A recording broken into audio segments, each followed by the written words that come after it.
Hello, my name is Aaron Babcock. Welcome back to my channel. Please like and subscribe if you like these videos. So today's video is going to be on healthcare, the Dr. Joseph Warren curriculum that I like to call it. He's one of my favorites when it comes to health for Americans. He really helped the anatomy community. I'll show you a quick book here. It's good that you should build your library up with. Called Grant's Atlas of Anatomy.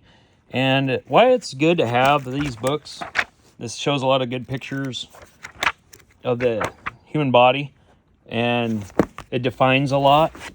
And so, sorry about that. When your body hurts inside, you can kind of pinpoint where it's at exactly. Look at the charts right there at home, and you can get a general idea of what's wrong. Of course, the doctor that's professional and has experience will know a lot more about that area, as they are specialists in the matter. But it's kind of good to get a head start when you define the big long words of the human body. There's a lot of old Latin and Gray's Anatomy that deal with our circulatory system and respiratory system and a lot of things like that inside the body. And they know those terms in college and they define them. There's like a commentary on Gray's Anatomy. I actually don't have Gray's Anatomy, but it is a cheap book to get. It's like $10 in a used bookstore, and it's really worth it. It's a good history of the human body anatomy. And so I'm going to share about 36 books of health, and we'll get started to help build your health library at home. And also for children, they might want a career as a doctor or a nurse or some kind of psychologist or a dentist. And I have a pretty good variety of books. Martial arts, for all the people into self-defense, health. They could be in a militia, legal and law-abiding. They might need a good medical library, doing those things. If they're into any other group out there, they can build their health libraries. So anyway, we have Law and Ethics for Health Professions. This is a really good book for having good ethics in the health business.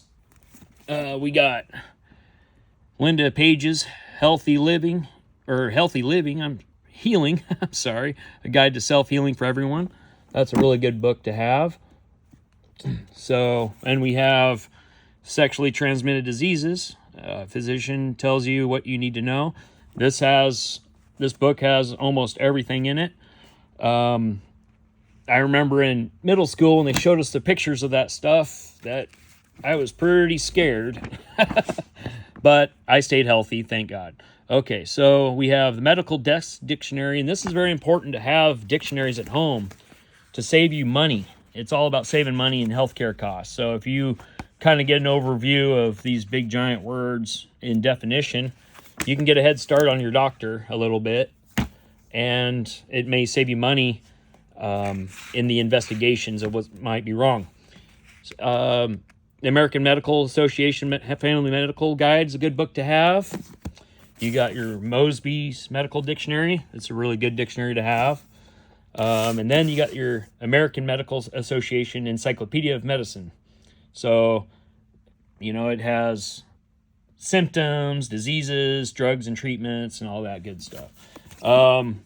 We're born as sugar addicts, as you know. And this is a good book for not just diabetics, but also for hypoglycemic people like myself and others to really watch the sugar intake our whole life, especially if you quit drinking alcohol, which that alcohol has a lot of sugar. That addiction need for sugar increases. It did for me anyway. And this helps that battle of sugar to reduce it back to normal levels. Personal hygiene. This is important for kids to have right away. Like, this should be part of any curriculum in school, because all you have to do is go to a tent city in these big cities and a lot of small cities are getting tent cities also, and you can see the hygiene is really, really bad. So you take your children and show them they have to walk from school to home sometimes, or drive through these neighborhoods of tent cities, and they see the hygiene, and you don't want your kids to end up like that. So it's very important that they have good hygiene. And sometimes it takes visual action to get things done, not just talk about it. So the addiction recovery workbook is really good for every addiction out there. We know that fentanyl is coming over the border, and that's a bad addiction out there, and other heroin, all cocaine, all these drugs are bad addictions, alcohol. This is a good workbook for it.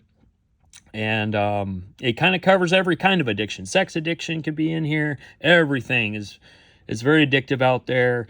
We have to learn to control our curiosity. There's a duality to curiosity and coveting and wanting things that we see every day. And it goes back to Adam and Eve with the tree of good and evil.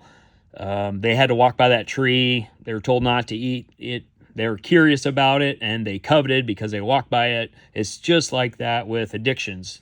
There's a duality to a lot of the drugs, duality to a lot of alcoholism, and I'm not judging anyone. I'm just saying that we need to learn to control our curiosity and our coveting. It's kind of like scientists that created the nuclear bomb. They were curious about what plutonium did. And so what happened? Boom. But you could be curious about putting some different medicines together, and it comes up with a cure. So there's a duality right there that they use for healing. So just control curiosity and coveting. Wanting things that what we see every day. So clinical manifestations and assessment of respiratory disease. This is a college book on respiratory diseases. There's Corona 1 and 2 and MERS up to date. So we need lots of respiratory doctors nowadays and surgeons. A lot of women need hysterectomies a lot more with population increases. And so it's very important that we have probably 100,000 more new private doctors, ones that want to get to know you, not just one that you get that you just have to trust right off the bat. Global doctors are a lot different than hometown, get to know you type doctors. So think about that a little bit. So then we have this interesting book called Essential Psychopathology and Its Treatment. And it's a really interesting book on that subject. For the dentist, this is a good book. Oral Pathology for the Dental Hygienist.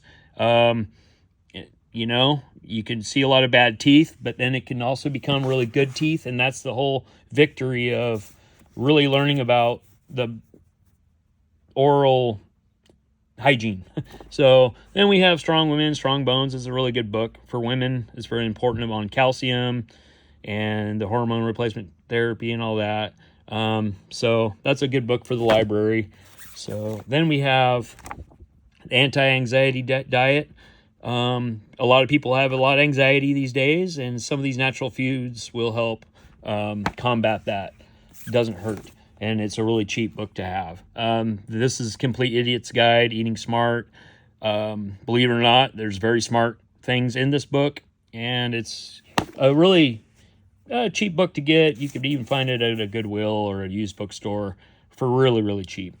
Food cures, nutritional prescriptions, everything from colds to cancers. That doesn't hurt to have a book like that.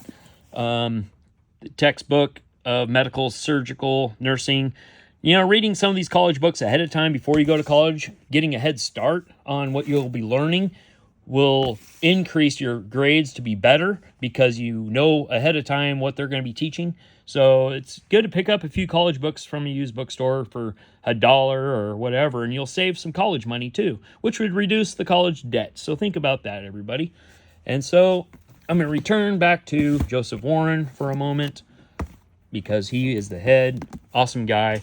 So this guy was very brave at Bunker Hill, and he's a businessman, but part of the Boston Tea Party.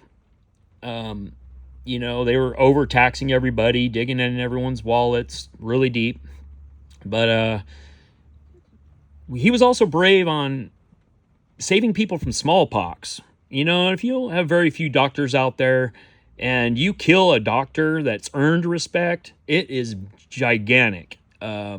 People always think that respect's granted, but in war, you know, we respect our veterans, and he was on the front lines and he died on the front lines. He was brave at Bunker Hill, and he was brave in the medical community.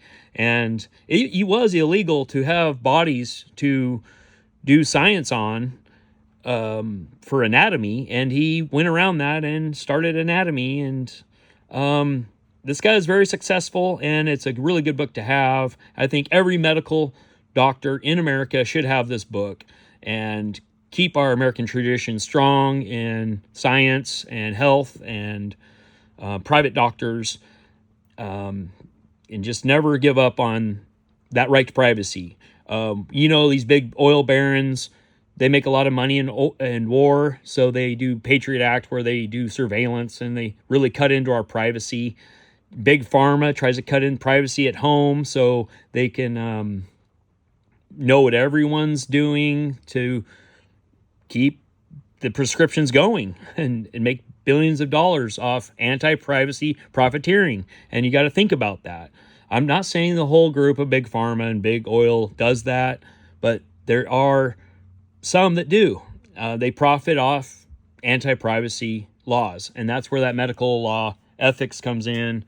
And Dr. Joseph Warren's a good example of how he had to deal with the right to privacy issue. You know, the writs of assistance when they invaded your home was the British general warrants. We have red flag laws that do that, using the medical issues to try to disarm Americans illegally. And it's an unconstitutional law because it gets rid of due process and equal protection under the law. So we do have some bad laws on the books that need to be replaced back to the Constitution. And so to sum it up, I hope America gets 100,000 private caregivers and 100,000 new caregivers. Thank you very much. And I hope you like the video, and please subscribe when you can. My name's Aaron Babcock, and you have a nice day, and I hope this medical library has helped you. And we'll do part 2 on the martial arts. Thank you very much.